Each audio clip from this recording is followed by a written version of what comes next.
Owere kod Magdo wadonje motende kod weche mag somo ni twak e kind duol mandiko jopuonje tich TSC kaachiel kod riwruoge mag jopuonj olwar e Luanda e odiechieng' mokwongo.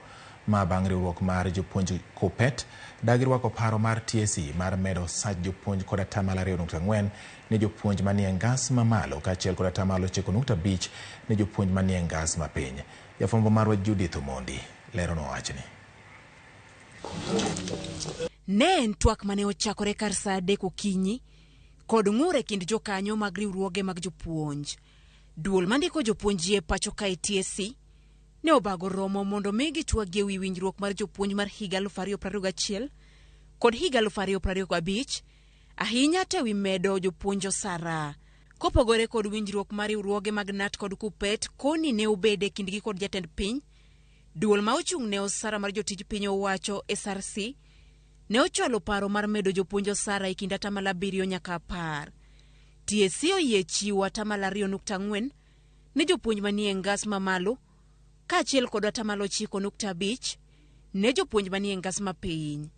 Gino mar riwruok mar jopuonj mar Kupet okwedo mokalo. It was our surprise and a shock.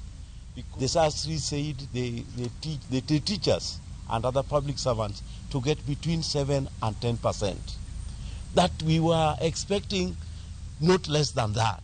So when the figures turned out to be between 9.5 and 2.2%, we realized that maybe whether they are, it is the president who was lying to us, SRC lying to us, or Teacher Service Commission is not being genuine or serious with these negotiations.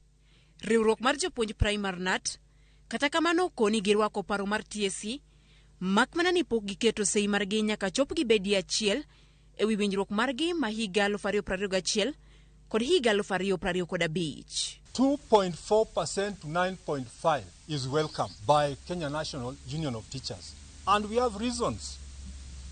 We said, of what was presented, let the lowest earning teacher get the highest percentage.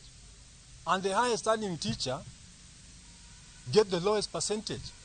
And in fact, in that line, we agree with Teacher Service Commission.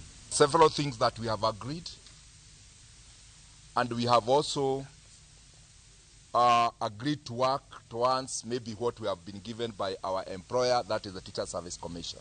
Yuarruok ma osebedo ka dhi nyime kuom hawi higni 3 koro. Giko ne okelo pogruok e kind riwruoge ariyo mag jopuonj.